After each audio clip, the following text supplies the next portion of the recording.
actually is, and this may actually just be a measurement of a portion of the canal and not the entire cervix. The canal is not well seen. You can kind of get an idea of where it is, and probably with a small rotation of the probe, you'd get that canal, clear echogenic canal throughout in better focus. Here, this is a good image. You can see the internal os, the external os, you can see the cervical canal, but if you can see that yellow dot at the external os is going all the way out to the vaginal wall, and that dimple of the external os at the end of the cervix is actually a little bit proximal to there. So again, you don't want to create an abnormally long or short cervical length, and you want to be able to distinguish the external os from the vaginal wall. Important to keep in mind that there is significant biological variability in cervix and in uterus, especially when you think about things that come up are people with multiple prior C-sections. Often that uterus is tacked up. You have a cervix that's all the way in the back, and so you do have to apply a lot of pressure, downward pressure to get that angle to get to the cervix. Clinical scenario is very important. So if you're looking at a cervical length and you're trying to decide is it 33 or 35, that's not, doesn't matter so much. But if you're trying to decide if it's 23 or 25, then it does matter. And certainly you'd be taking into consideration what else has been going on with this patient. What is their history? Has there a trend in cervical length that you're keeping track of?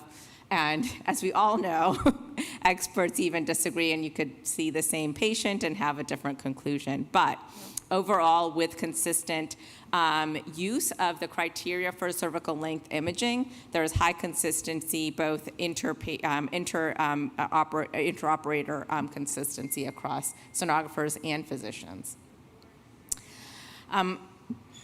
This is just an example of why we need to wait and take a few measurements. Here's an example of a cervix that goes from very normal to very short over the course of an exam. I'll say, the applying fundal pressure or having the patient bear down was removed as one of the standard ways of evaluating the cervix because it was unclear that that actually makes a difference. And in fact, you can just have a dynamic cervix without any kind of prompt, such as fundal pressure, to bring that on. So the key is less doing things like fundal pressure and more observing over time so you're able to catch those changes. I'm going to go through some things that can sometimes get confusing. So what's funneling versus mucus versus dimpling, and so where would you put the os here? So here you can see funneling, and one of the key ways to identify funneling is that you're seeing the membrane and the amniotic fluid come into that funneled area. And so you can see where the internal os is, and you can see the edges of the membrane going down all the way to that internal os. So in this case, you wouldn't measure your cervical length up to where the head is, you'd be measuring it down where the internal os is marked there. This is another example of funneling. Again, you can see you can see the membranes at the os, and you can see that area that's funneled where, ideally the cervical length would have been. Here you can also see some sludge there, which is making the fact that it's membranes and amniotic fluid more clear. In this situation, you can see you have the little V shape rather than that U shape. And this is a more situation where it's unlikely, do we put the internal os over here or over here? And you can see on the image on your left there, and through the canal, that you see cervical mucus for that entire length. And so although there's this visible kind of little V indent, because you can see the cervical mucus for that entire length, that full length should really be where you're putting your internal os. So this is not funneling. It's not the membranes coming into that little V indent. That's cervical mucus, and that's really a nice cervical length there. So what do we do when we diagnose a short cervix? First is define a short cervix. How short is too short, and where did we come up with these numbers? The definition of short cervix was driven largely by landmark paper by Imes et al. In 1996. And here they looked at the mid-trimester cervical length and sort of what was the range of normal for mid-trimester cervical length, and how did that relate to preterm delivery. In this figure, you can see as you have a shorter cervical length, you have an increased risk of preterm birth. And you can see a big jump there, and that jump in risk is marked at a cervical length of 25 millimeters. And when you look across the spectrum of this population, that 25 millimeter cervical length is the 10th percentile. So we're saying when your cervical length is below the 10th percentile in the mid-trimester, you have this significant jump in preterm birth risk that is progressively higher the shorter the cervix is. So how do we decide what threshold to use? So this was, again, same paper. You can see looking at the predictive value and the sensitivity for preterm birth at various levels of short cervix, 20, 25, 30, and going higher up. And you can see at the 25 threshold that the positive predictive value is about 18%. It's higher as you go lower because we know that that risk of preterm birth is greater the shorter your cervix is. But you can see a big jump between the positive predictive value at 30, which is less than 10%, and at less than 25, which is almost 20%. So this highlights that this is a convenient sort of benchmark to use.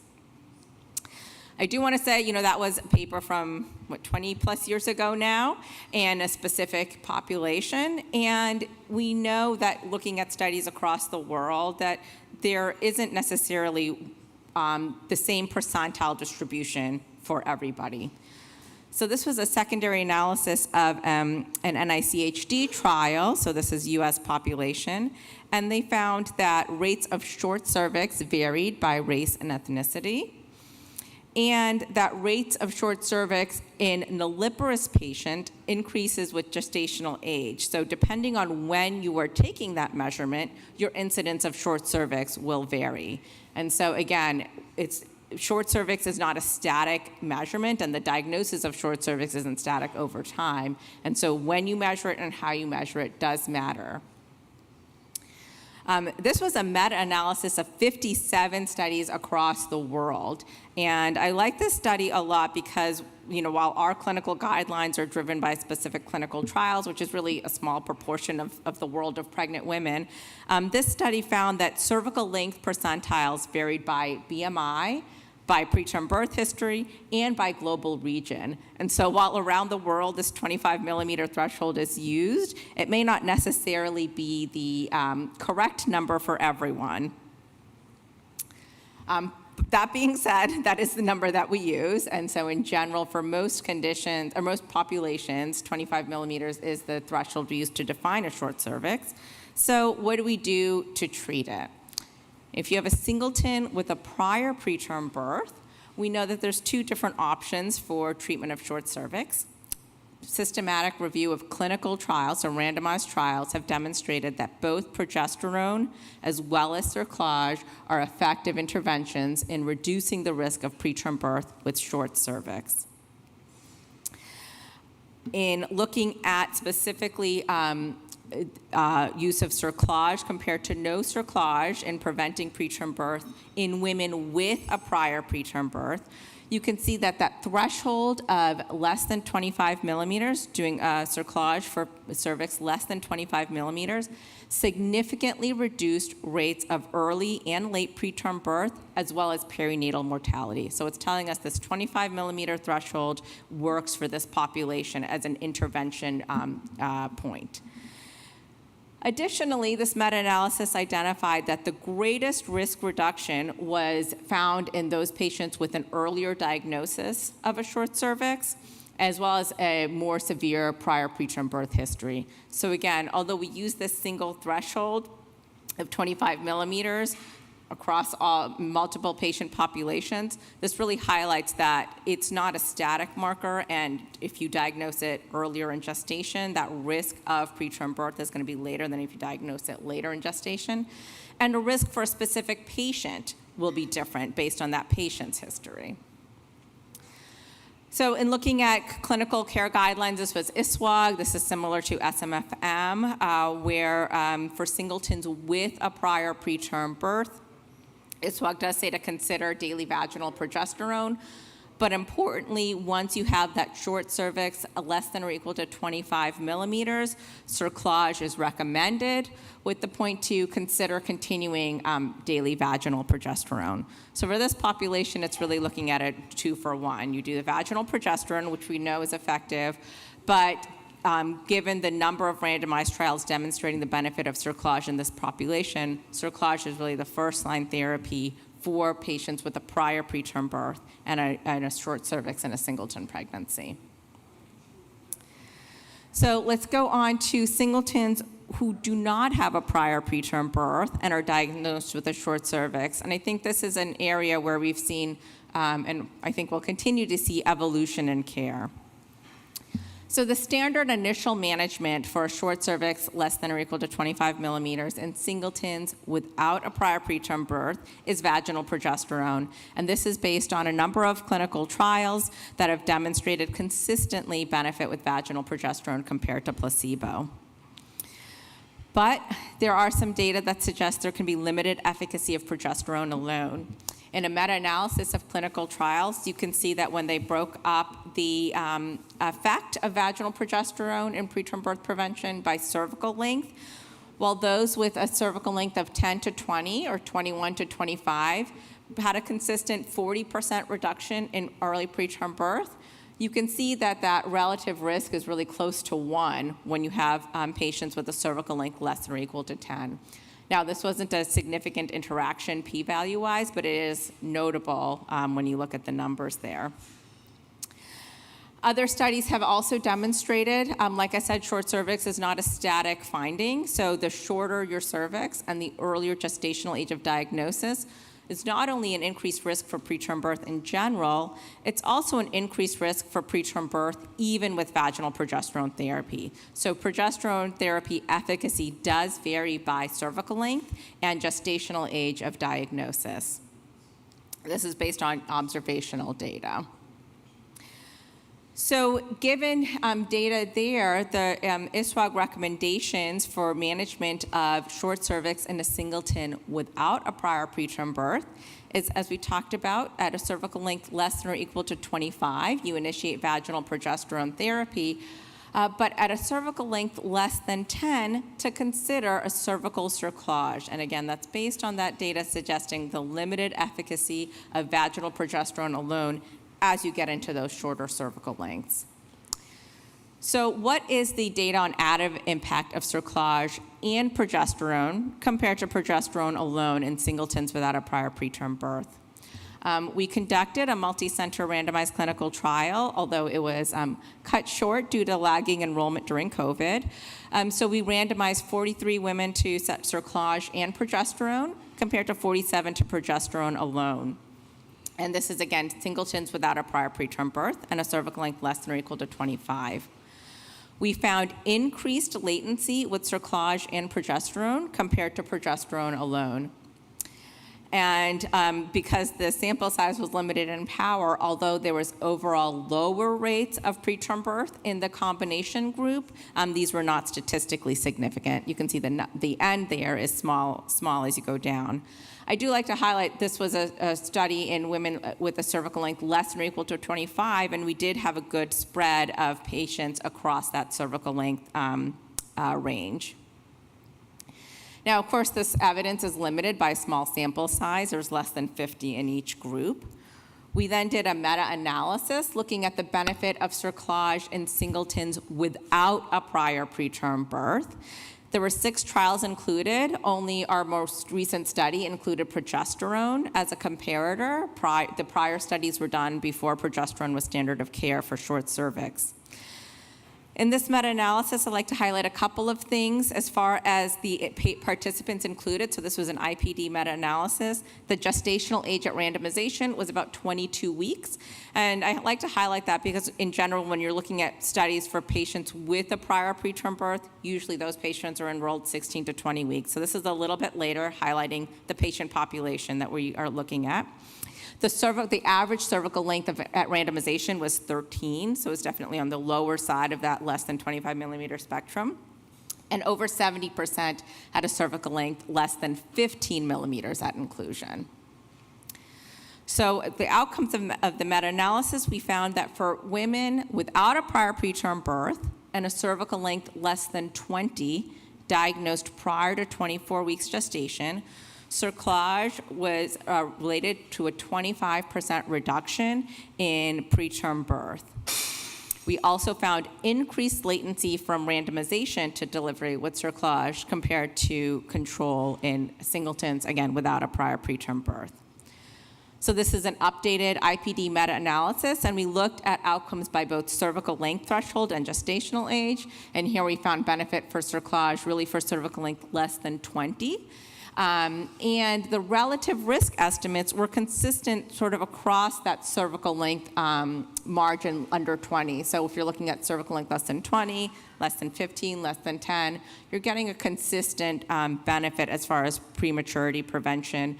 And as is seen in other studies and interventions, that benefit for intervention increases as the cervical length goes down, which is in contrast to vaginal progesterone, where it seemed that the benefit of vaginal progesterone really went down, especially at very short cervical lengths.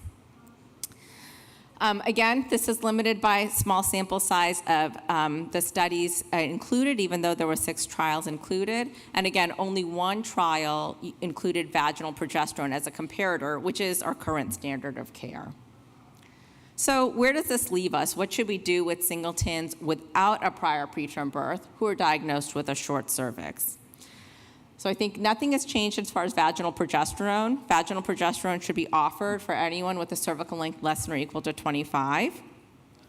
But we know that cerclage is an effective option for those with a short cervix less than 20, identified less than 24 weeks. So something to consider for the patients that you have where there's a contraindication to vaginal progesterone because of formulation, because of side effects such as mood, and also that cerclage with progesterone may be superior to progesterone alone, but certainly larger randomized control trials are necessary to confirm these findings. It does support the current ISWAG recommendations for adding cerclage with a progressively shortened cervix for singletons even without a prior preterm birth. I'm going to go through twins. I know Dr. Roman spoke on twins earlier. I will just say as far as short cervix goes in twins, it remains a big question mark. A meta-analysis of studies, which includes a mix of observational studies and clinical trials, suggests benefit. However, randomized data do not demonstrate benefit with cerclage in twins with short cervix. The numbers are so small, though, 20 in each group, which really makes it hard to draw conclusions for twins with short cervix. Because of the unfortunate lack of evidence in this area, there was a recent international Delphi consensus that was conducted. This was published just last year, which is why I like to highlight it. Now, despite the lack of data on what to do with twins with short cervix, the majority still recommend screening for short cervix with twin, defining a short cervix in twins as less than or equal to 25 millimeters, and offering vaginal progesterone for a cervical length less than or equal to 25 millimeters in twins, and considering a cerclage for twins with a cervical length less than or equal to 15 millimeters. And again, this is really based on expert opinion and a mix of observational and randomized trial data. This is not based on clinical trials.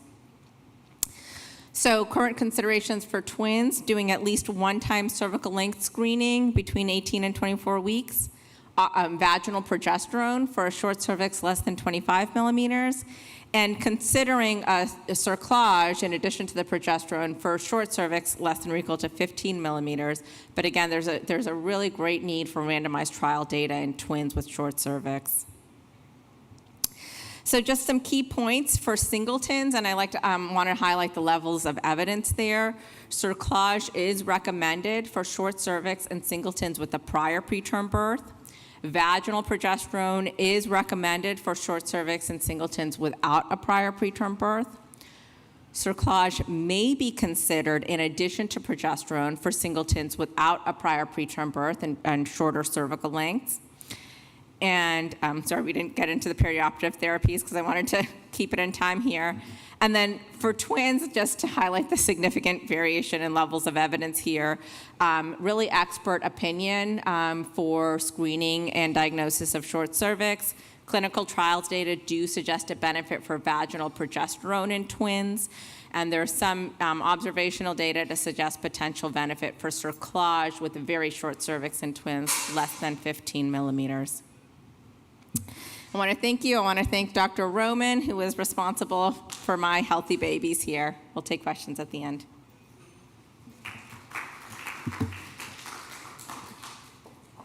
So the next speaker is Dr. Alan Flake. Alan Flake is a giant in fetal medicine, fetal surgery arena. I always listen to him with great enthusiasm. Dr. Flake is an attending surgeon in Division of Pediatric and General Thoracic and Fetal Surgery and holds Ruth M. and Tristram C. Colcat Jr. End of Chair in Pediatric Surgery at the Children's Hospital of Philadelphia. He serves as co-director of CHOPS Center for Fetal Research and professor of surgery and obstetrics and gynecology at the Perelman School of Medicine at the University of Pennsylvania. He's going to talk about this wonderful new invention of Extend, which is an extrauterine environment for neonatal development.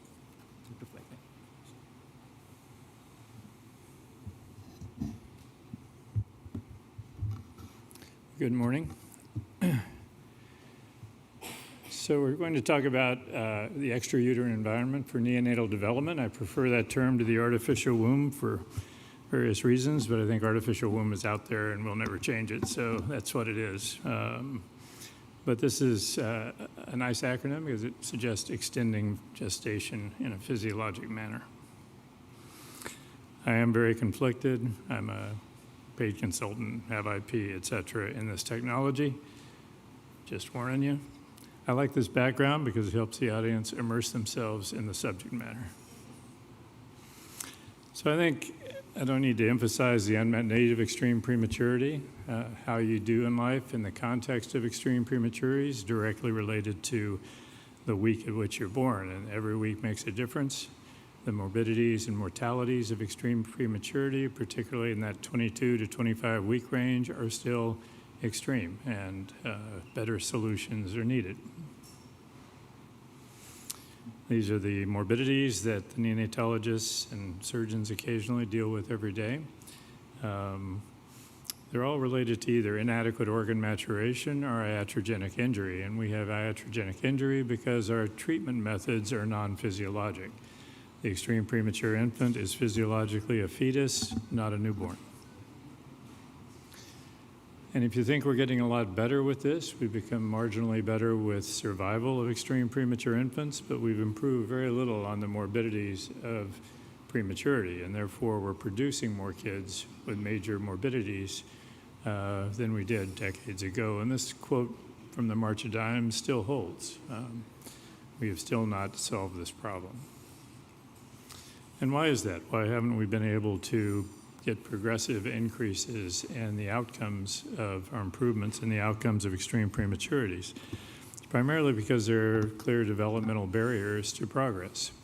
The lung is the prime example of that. The simple act of aeration of the lung, exchanging liquid for gas, even with a few breaths, causes alveolar and vascular structural changes that actually arrest lung development in the canalicular phase. So we want to progress from the canalicular to alveolar phase, and that progression is arrested. So it doesn't really matter whether we have minimal ventilation or high-frequency ventilation or what we apply to extreme premature infants.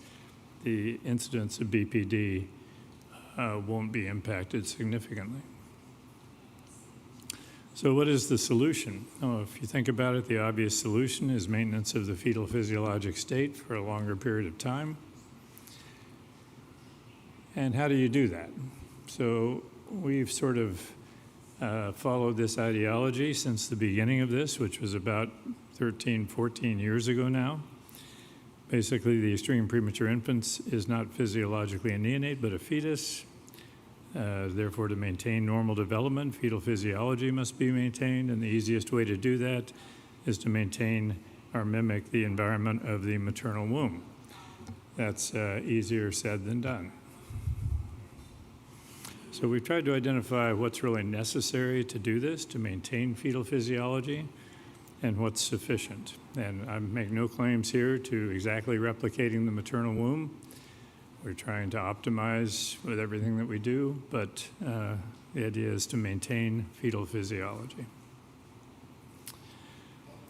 So I think the first essential thing, what's necessary, is to maintain an amniotic fluid environment. It doesn't have to be amniotic fluid, it can be artificial fluid, but you want to maintain normal lung development with liquid breathing, maintenance of normal fluctuations in pressure within the fetal airways.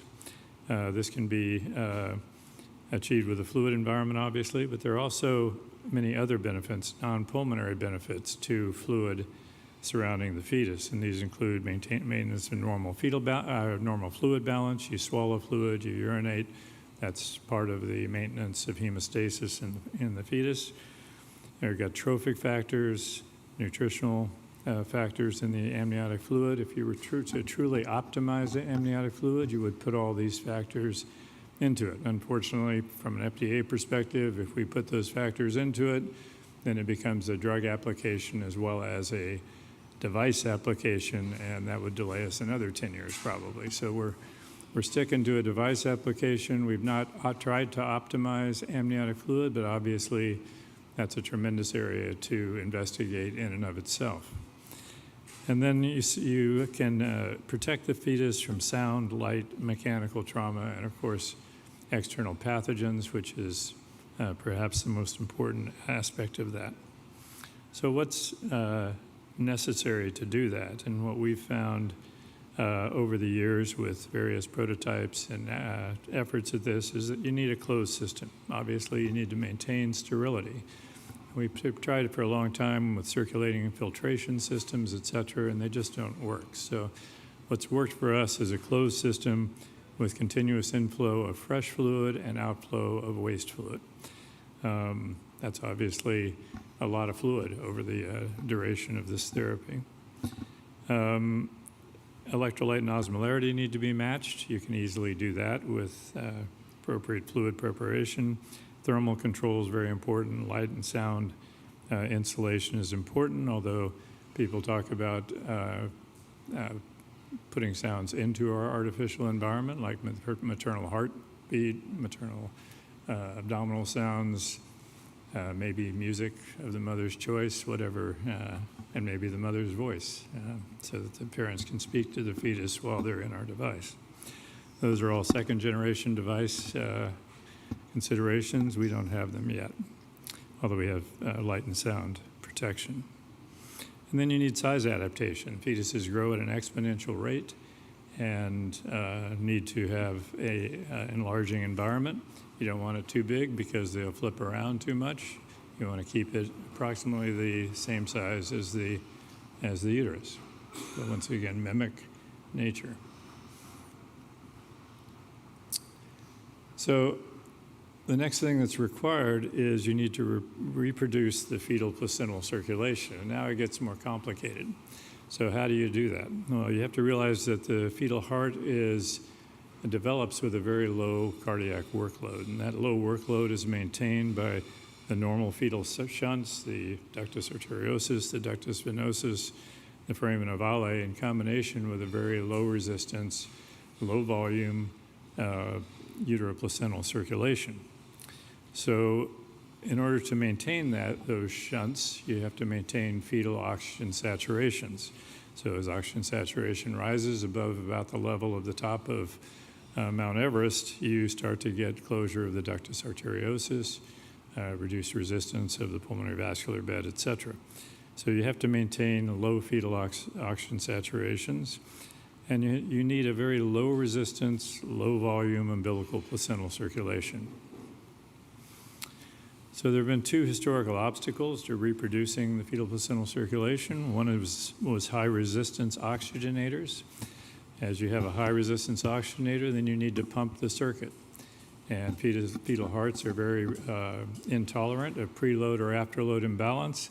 And so pumped circuits produce that in one direction or another, and heart failure was an inevitable result of that. So that was really solved by the development of hollow fiber plate technology. So that, if you know about hollow fibers, the gas goes through the hollow fibers to oxygenate the blood, which goes through the spaces between the plates of hollow fibers. And so that's a very low resistance circuit for blood flow. In fact, they have almost no resistance. And really the advent of this technology into our NICUs is what resurrected the idea of trying to do this in fetuses for me, because I'd been waiting for a zero resistance oxygenator, and the Mackay oxygenator in the NICU essentially was close to zero resistance. So that's what started us on this pathway. And then the use of the umbilical vessels is the other really difficult challenge because of the nature of umbilical vessels. So to reproduce the fetal placental circulation in a physiologic manner, if you think about it, you've got to have a circuit that's like the fetal circuit, which is a arterial venous pumpless circuit. So the fetal heart powers the circuit, and you basically, as long as you maintain the appropriate resistance and volume of that circuit, you basically can function normally without heart failure for a prolonged period of time. We all do that for 7 months of our gestational development, right? So there shouldn't be a problem with that as long as you can come close to matching those parameters. This is actually a picture of a AV circuit. You can see it's very, very small relative to an ECMO. There are often comparisons made to ECMO. It's not really a legitimate comparison. I'll talk about that later. It's a very small circuit, very small surface area, very small volume. We've made it even much smaller than this one, which I'll show you in a moment. And so entirely different than ECMO as you conceive of it. The second issue was the use of the umbilical circulation. And we tried other conduits because we were afraid to use the umbilical vessels. A lot of investigators have tried to solve this by placing long catheters centrally into lambs or goats to avoid umbilical vascular spasm, erosion, all those problems. The trouble with that is if you put long catheters in, one, you can't do that in humans because of the tortuosity of the umbilical arteries, and secondly, it increases the resistance of the circuit because of the length of the catheters. So, and the other thing is you can't use any of the other vessels because you have to maintain that low umbilical venous saturation, you need very high blood flows to achieve normal oxygen delivery. And so the only vessels that are capable of maintaining those high blood flows without a pump are the umbilical vessels. So we were forced to try to use them. We solved the problem basically by using it's almost an end adapter approach. So we insert cannulas into the vessels, but they only extend into the vessel a few millimeters beyond the point where they're secured. That does two things. It allows you to connect the umbilical cord without any angulation of the cannulas that could eventually erode, cause spasm, etc. It also allows you to maintain a very large caliber of your cannulas so that you don't have a resistance gate at your point of cannulation. So that has actually worked out very well as long as we prime the blood, so there's normal temperature, normal oxygen saturation. We can cannulate animals consistently without spasm. If we have a little spasm, we treat it with papaverine and it resolves quickly. And we can maintain the animals for long periods, up to a month, without umbilical vascular spasm being a limitation.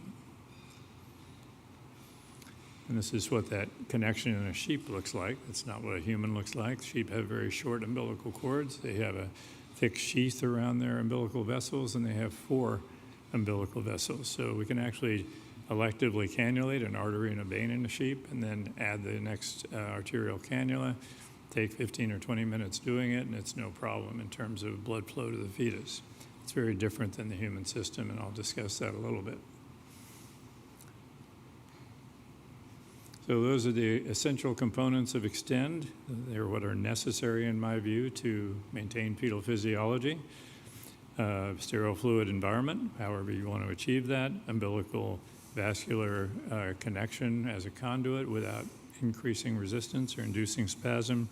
And a pumpless, low-volume AV circuit.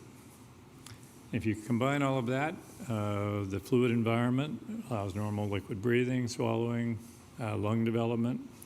It has those other beneficial quality, and the combination of the pumpless circuit and the umbilical vascular conduit really reproduce the umbilical placental circulation. And if you think about those things, you avoid the transitional circulation, you avoid ventilation, you avoid sepsis, you avoid all of those things, and it impacts essentially all of the morbidities of extreme prematurity. And here's an actual lamb in the bag. This is the most famous lamb in human history, more famous than Dolly, the cloned lamb. And the reason it's so famous is because of social media. There was no social media when Dolly hit the scene, so this really hit a chord out there. And I think there were 120 million views of this single video and when it was released with the publication. My son called me, said I was trending number 3 on Facebook. I didn't have Facebook, so I didn't really know what that meant, but it turned out I was right behind the Korean nuclear missile crisis and whatever Donald Trump had done that day. So I was amazed. So anyway, this was our first publication. I'm not going to go into detail on all of the results. You can read them, as well as in many subsequent publications. We've looked at individual organ development in those publications. We've looked at different gestational ages, which I'll talk about. But basically, as far as we can determine normal, that's why the asterisk is there. You have normal fetal maintenance of the fetal circulation, cardiovascular parameters, growth, oxygen delivery throughout, brain development, lung development, gut development, etc. So with that result, we went to the FDA and we were entered into the early feasibility study, which was the first program to try to accelerate device development for pediatric applications. And that was converted into the breakthrough status designation. And that has a lot of advantages in terms of interacting with the FDA and preparing yourself for your IDE application. And we went through all of that, and we submitted a 24,000-page IDE to the FDA about 6 months ago or so. And that's how complex this device is. It may be one of the most complex medical devices to ever try to hit the market. With that, the FDA has had trouble absorbing all that information. We've had multiple rounds now of negotiation and questions related to the device. So we're still in the process of approval for a first-in-human trial, but we are approaching that. And I'm not going to give a timeline to anybody. I've been wrong so many times that I refuse to even give an estimate at this point. But I think it's a matter of when, not if, because I think the biology is sound. The FDA has mainly asked us to address differences between the human and the sheep model. The human is obviously smaller. It has about half of the blood flow per kilogram of the lamb. Obviously, the umbilical vein or umbilical cord is different, et cetera. So we've done a number of studies trying to investigate those aspects of application of this. The first was to go to an earlier gestational lamb model. So the 90 to 95 day gestational lamb is more like 800 grams rather than 1.2 or 1.5 kilograms. We've done lambs as small as that actual lamb there is 480 grams. And you can see how gelatinous it is. In most respects, it's more immature than the human fetus. Are less immature than the human fetus, but in terms of neural development, it's equivalent from a medulation perspective. So the myelination phase is very similar to the myelination phase, and that's when you have white matter susceptibility to ischemic injury. It is not similar with respect to germinal matrix maturation. That occurs about 70 days in the lamb, which is too early for us to apply the technology. So there is no good model to look at interventricular hemorrhage on this device. And that's been one of our major holdups with the FDA, is trying to convince them that we can't prove this in our lamb model or any other model. In any case, we did a lot of experiments in the smaller, earlier gestational age animal for the FDA with GLP-like circumstances in our laboratory. One of the concerns was would the smaller cardiovascular system in these lambs tolerate this pumpless circuit? It has higher resistance systemically with their smaller circulation. Therefore, you have a higher shunt fraction through the circuit. It's a parallel system. So we have to use resistors in the circuit to reduce blood flow in the lambs. And with that, we've been able to maintain very similar hemodynamics in these earlier lambs than we did in the older gestational model. Now, mind you, that's still with the same Mackay oxygenator. We've since reduced the size of our oxygenator dramatically. So these are just hemodynamic parameters. I won't go through all of that, but trust me, they all are what you would anticipate outside of gestational age differences. This is kind of cool. This is a continuum of cardiovascular development over the entire span of the two models, and you can see they run into each other perfectly, and you have normal cardiac development in our system. Brain development was essentially normal in all of these animals. The myelination studies were normal. Studies of inflammation or hypoxia were normal. No evidence of ischemic injury or bleeding. That all just says that. I'm speeding up a little. This was a study with the clinical oxygenator that has about a third of the priming volume of the Mackay oxygenator, which is the one that's used in many of our nurseries now, although there are others as well. We actually set up a parallel circuit, and we ran this oxygenator at human blood flows that would be anticipated from 23 to 27 weeks, I think, and ran it without coagulation and with good gas exchange throughout. Very low clot burden in the oxygenator. To extend on that, we've actually done this in the small animal model supported only by this oxygenator with and without heparin. And we've been able to support the animals just as well without heparin as we do with heparin. There's no increase in clot burden. So there's really a question whether we'll need to use heparin with our system.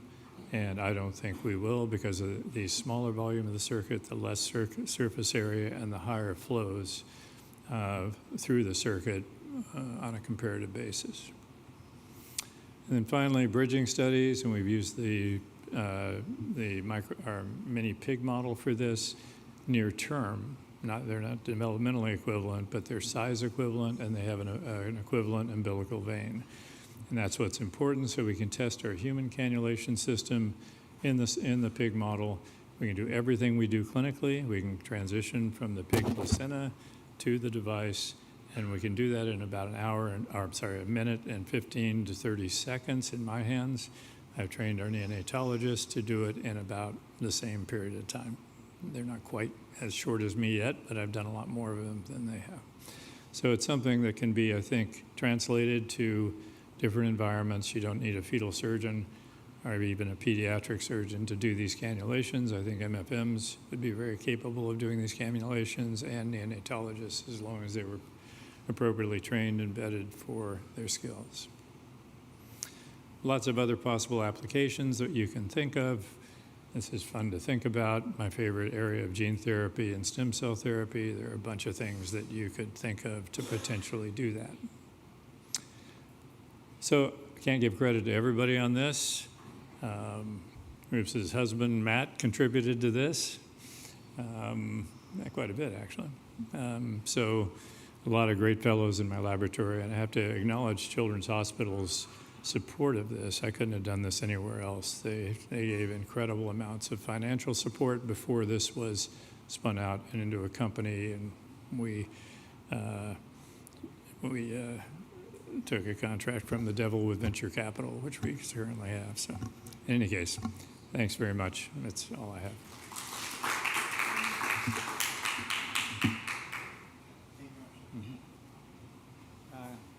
Is there any question for Dr. Flake? Can I ask the first question? Alan, congratulations. It's fascinating.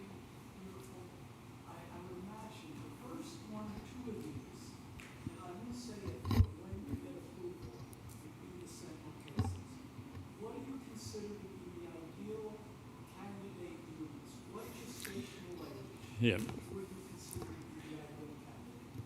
No, Frank, there's a difference between what I would consider the ideal candidate and what the FDA considers the ideal candidate. And then they've continued to narrow down and narrow down and narrow down what we will be allowed to do. So the ideal candidate in the FDA's mind is a 22 to 23 week, so 23.6, over 500 grams, so that will exclude most of the 22 weekers probably. And a woman that is in quiescence, which makes sense from a experimental therapy point of view. You need time to counsel the patient. She can't be in extremis or precipitous labor during your counseling. And so we really need a woman that probably is a rupture of membranes, who presents, who goes into quiescence, and then we can that's the other complicating factor, is this is going to be done at Children's Hospital. It's not a birthing center for extreme premature infants. We do have a birthing center for fetuses with surgical anomalies and deliver 500 or 600 babies a year there. But we don't have intensive care for our mothers. So we really have to select the mothers for medical issues as well as the fetus. She has to be quiescent. She has to be counseled at the other hospital, transported to CHOP, and then she has to be observed and progress into labor, okay? And we have all these criteria for that, obviously. So it's not an easy trial as it's been currently designed. We're depending on a large population of feeder, or a large number of feeder hospitals that we're currently expanding, to try to get a big enough volume of patients to draw from for the trial. Do you have any idea when it would be approved? Don't ask me that. If it's not approved within the next year, then I will be astonished. Okay.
Right. For the great apes, it might be appropriate in size, but it's sort of unethical and unobtainable to use the great apes.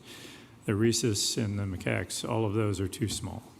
So at developmental appropriate sizes are about 100 grams, 150 grams, which the blood flows are so low, we can't do it.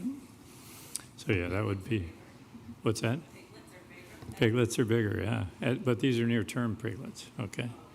That's the difference. There's developmental appropriateness and size appropriateness. There's no ideal model. A combination of models we've used is the best we can do.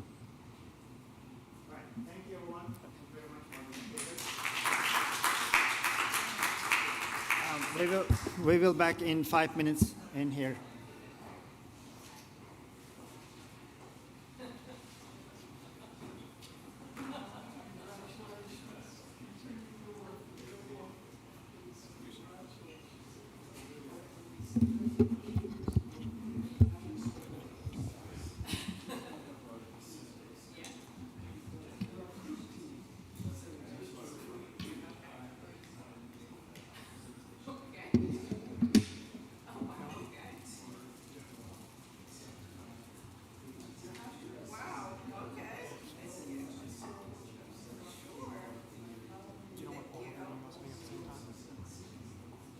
You're gonna have to drive your slides from your laptop though, the clicker only works if you. Okay. Making sure you, I'm sure you've done this thousands of times. Give me 1 second.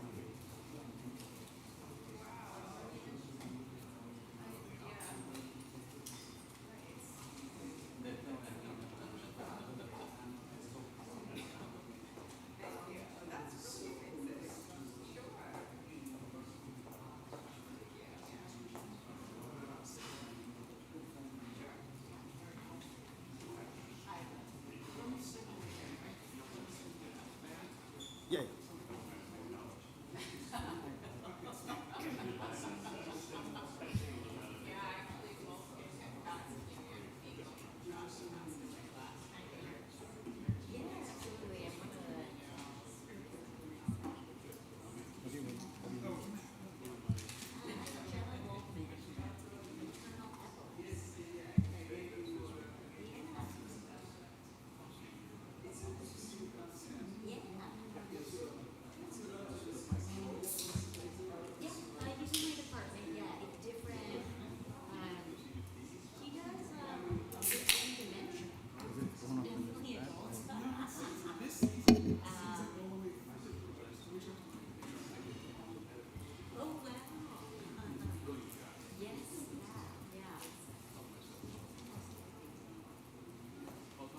Let me introduce you.